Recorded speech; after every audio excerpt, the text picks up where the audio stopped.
Hello विद्यार्थियों, मेरी किताब चैनल पर आप सभी का बहुत बहुत स्वागत है। आज हम बीए पार्ट 1 सेकंड सेमेस्टर के स्टूडेंट्स के लिए हिंदी पाठ्यक्रम की बात करेंगे। सबसे पहले हम आपको विषय सूची के बारे में बता देते हैं। खंड का, खंड खा और खंड गा। खंड का में आएगा हिंदी साहित्य का इतिहास, भक्ति काल। इसके अंतर्गत भक्ति काल की परिस्थितियां, भक्ति काल की सामान्य प्रवृत्तियां, संत काव्य, सूफी काव्य, कृष्ण भक्ति काव्य, राम भक्ति काव्य, भक्ति काल स्वर्णयुग, भक्ति काल के प्रतिनिधि कवि, भक्ति काल, संक्षिप्त उत्तरात्मक प्रश्न। खंड खा 7 कहानियां, करबला। खंड गा व्याकरण, मुहावरे, लोकोक्तियां, शुद्धि शोधन, पर्यायवाची शब्द, विपरीतार्थक शब्द, अनेकार्थक शब्द आदि। ये आपकी विषय सूची है। इसको हम बारी बारी से आपको बताएंगे एक एक करके, ठीक है?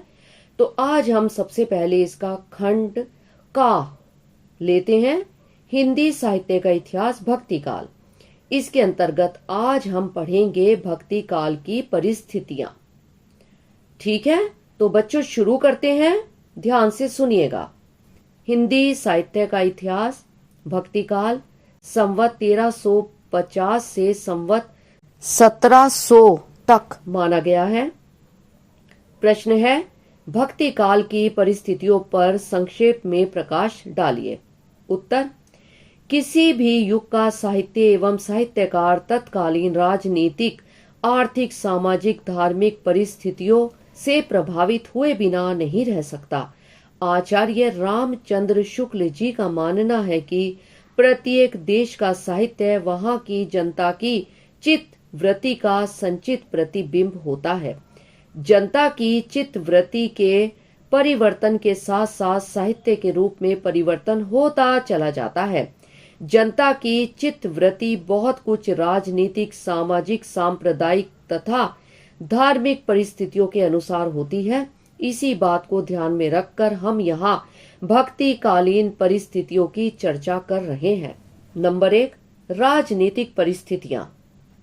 राजनीतिक इतिहास की दृष्टि से भक्ति काल को हम 2 भागों में बांट सकते हैं। पहले भाग में तुगलक और लोधी वंश का शासन दिल्ली पर रहा, जो संवत 1375 से संवत 1583 तक रहा, और दूसरे भाग में मुगल वंश के बाबर, हुमायूं, अकबर, जहांगीर और शाहजहां का शासन रहा, संवत 1583 से संवत 1700 तक। इस दृष्टि से काल विक्षुब्ध, अशांत तथा संघर्षमय काल कहा जा सकता है। पृथ्वीराज चौहान की मृत्यु के पश्चात भारत में कोई भी दृढ़ हिंदू राज्य नहीं रह गया था। परिणामतः मोहम्मद गौरी ने यहाँ शासन करने की ठानी, जबकि इससे पूर्व सभी मुसलमान आक्रमणकारी लूट मार करके लौट जाते थे। कुतुबुद्दीन ऐबक ने यहाँ गुलाम वंश की नींव रखी। फिर खिलजी वंश के अलाउद्दीन ने केंद्रीय शासन को सुदृढ़ बनाने का प्रयास किया, किंतु उसके आंखें मूंदते ही बहुत से हिंदू राजा उठ खड़े हुए और उन्होंने अपने अपने राज्यों की स्थापना की, और 15वीं शताब्दी तक पहुंचते पहुंचते राजपुताना एक प्रमुख शक्ति बन गया।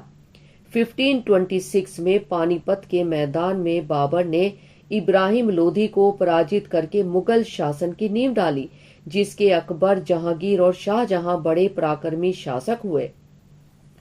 इस काल के आरंभ में कट्टर तथा सांप्रदायिक मुसलमान शासकों द्वारा हिंदू जनता पर अकथनीय अत्याचार ढाए गए और हिंदू आपस में बटे हुए होने के कारण पिसते रहे।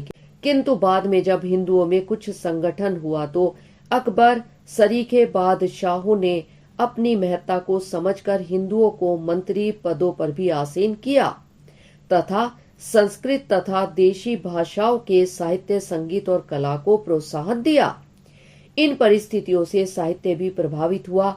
उस समय राजाओं के अत्याचार का मुकाबला संतों की वाणी ने किया और नानक सरीखे कवि ने राजे शिही मुकद्दम कुत्ते तक शब्द कह डाले। नंबर 2, सामाजिक परिस्थितियां। मुसलमानों का शासन स्थापित हो जाने के कारण यहाँ हिंदुओं और मुसलमानों के जीवन के प्रत्येक क्षेत्र में आदान प्रदान हुआ। वहां हिंदुओं में आत्म लघुता के कारण जात पात और शादी ब्याह के नियम और कड़े हो गए।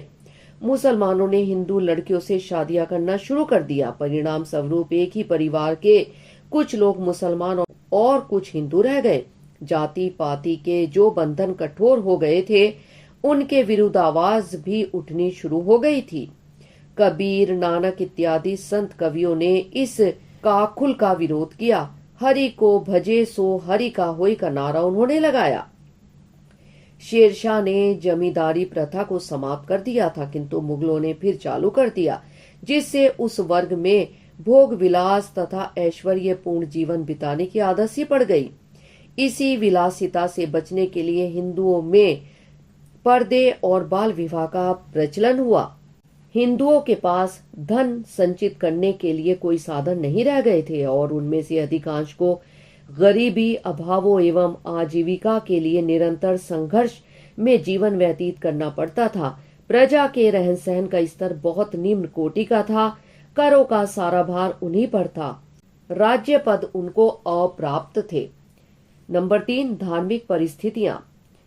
उस समय भारत में 3 प्रकार की धार्मिक परिस्थितियां थी। पहली, बौद्ध धर्म की विकृत अवस्था, दूसरी वैष्णव धर्म की परंपरागत अवस्था और तीसरी विदेशी धार्मिक अवस्था, जिसने सूफी धर्म को जन्म दिया।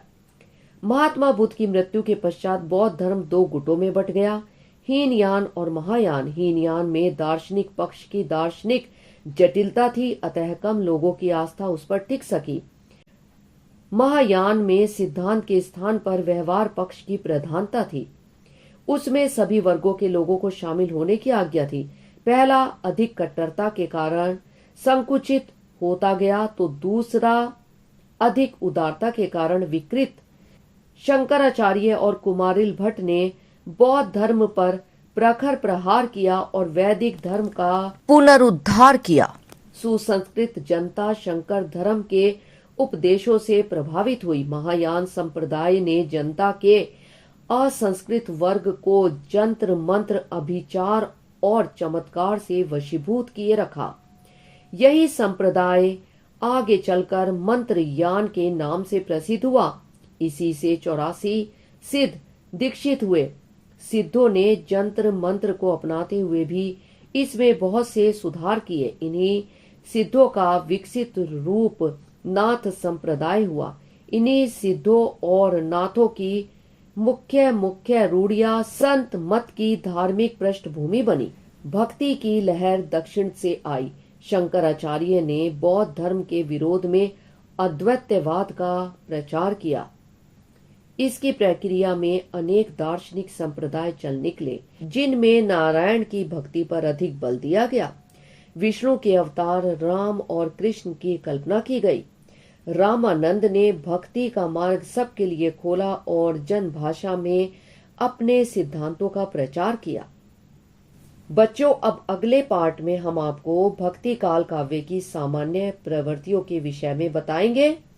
तब तक आप इसको ध्यान से सुनिएगा, आपको यह सरलता से याद हो जाएगा। यदि आपका कोई भी प्रश्न है जो आपके मन में है और आप पूछना चाहते हैं, तो हमें आप कमेंट करके बता सकते हैं। ठीक है बच्चों, बाय बच्चों, टेक केयर।